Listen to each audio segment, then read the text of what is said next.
she did me when I was probably about 6 years old. Apparently, $77 million, they reckon, was the revenue from this tape. Have you ever seen any of that money? Never, not a dime. Well, don't spray pepper spray down my After that tape was stolen, and I've not seen it to this day. Right now, it's really good for me to be alone. Pamela Anderson, the beauty in the red swimsuit who became a global icon. But behind the image was a story the world never really knew. She was the face of Baywatch, a pop culture obsession and one of the most desired women on Earth.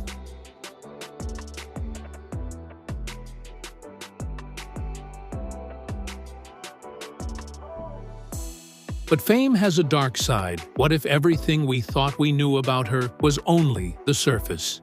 Sat down next to me and licked my face, and then I licked my friend's face, and we all licked each other's faces around. What if the real story was buried under scandal, silence, and survival? Out of here. Hey, Tommy! I didn't do anything. No, but your husband attacked a photographer Well, don't out spray here. pepper spray down my Your husband. Today, Pamela Anderson finally admits what we've all suspected. And it's not what you think. I've always wanted to be an actress, and so I'm really happy that I get to do that. Before the spotlight, before Hollywood, Pamela was just a little girl from Ladysmith, British Columbia. Her childhood was far from glamorous. Her parents' turbulent relationship, her father's struggles, and a deeply traumatic experience at just 6 years old, being molested by her babysitter.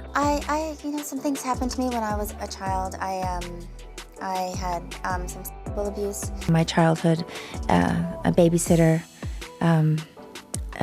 she me when I was, probably about 6 years old, and I wished her dead, and then she died, and it's just a bunch of crazy things that have happened. Marked the beginning of a lifetime of internal battles. She once said, "I always wanted to become an actress, but dreams don't erase trauma. They just give you something to run toward." At 22, Pamela left Canada for Los Angeles, chasing a dream and a way out. Within months, she landed the role of C.J. Parker on Baywatch. When Pamela Anderson got discovered, I went to a BC Lions football game. The cameraman zoomed in on me, and so I did, and they had me going like this all night. It was the start, and then, Playboy called, and then Baywatch. Instantly becoming the fantasy of a generation. Her face was everywhere. Her body was idolized. But the more the world adored her, the less they saw her. Pamela became a brand, a fantasy, a tabloid fixture, but she was never truly seen as a human being. The red swimsuit made her famous, but it also became her prison. The Baywatch posters, everything else.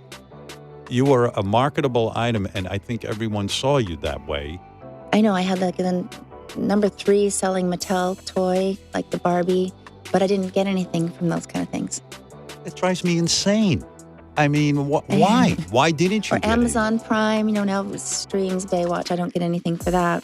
If you thought her rise was fast, what came next was a crash no one could prepare for.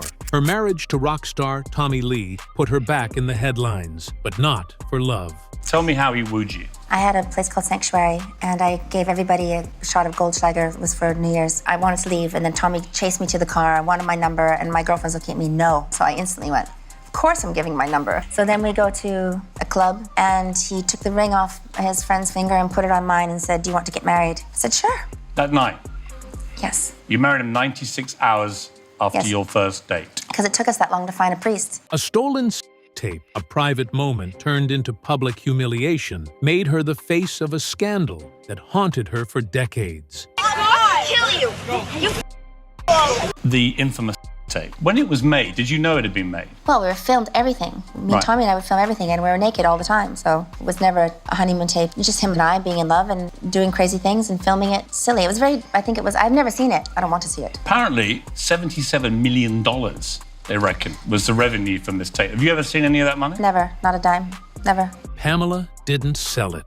She didn't want it out, but the world didn't care. They watched anyway.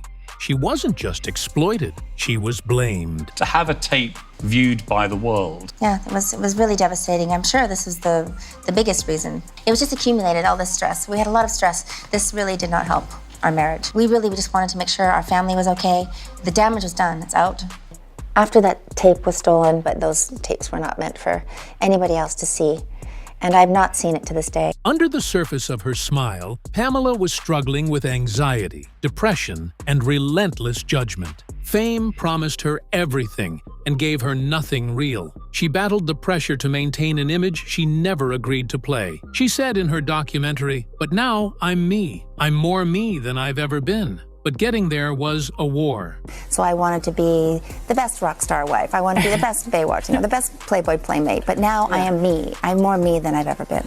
What most people missed? Pamela was fighting for something bigger than herself. Her advocacy for animal rights, her fight for the environment. We're not on top of each other. We have 5 dogs and a huge, beautiful vegetable garden, rose garden, and that's my favorite place. First of all, what is it with you and the animals? I love animals. I've always had an affinity with animals since I was very little, and I preferred animals to people until I had children. Now I like them both. I like both the same.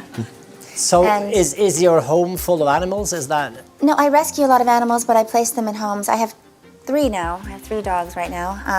I just lost my dog a couple weeks ago, one of them, but I have 3 dogs. But I've been involved with PETA for 20 years, the People for Which the is an Ethical animal Treatment of rights Animals. organization? Yeah. Yes. Yeah. And we've traveled all over the world and created animal welfare laws where there were none before. So we've had a lot of success, and I created my own foundation now which deals with animal rights, environmental rights, human rights, and I felt like they all went together, and everything I learned I kind of applied to my foundation in my life and just do the best I can. Her decision to walk away from makeup, from artifice, all of it was a rebellion against the image forced on her. Did you really start embracing it, really feeling comfortable with it? I mean, because Well, it was at Paris Fashion Week, and I decided I was just going to a fashion show. I didn't need to compete with anybody. Why am I wasting 3 hours in a makeup chair when I have these beautiful Vivienne Westwood clothes on? And I didn't realize anyone would even notice. I didn't come to Paris Fashion Week and think, I'm not gonna wear any makeup. I just thought, I don't know, something just kind of came over me, and I was dressing in these beautiful clothes, and I thought, I don't want to compete with the clothes. I'm not trying to be the prettiest girl in the room.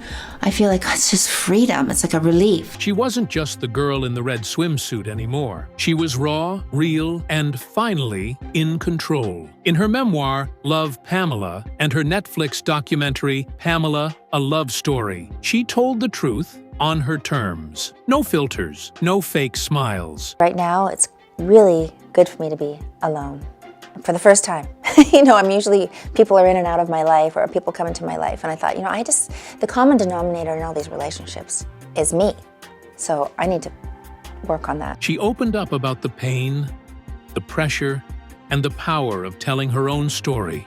And the world saw her again, not as a fantasy, but as a fighter. The woman the world thought they knew was never just a cover girl. She was a survivor. Pamela Anderson finally admitted what we suspected, that behind all the noise, she was quietly fighting to be heard. And now, she is.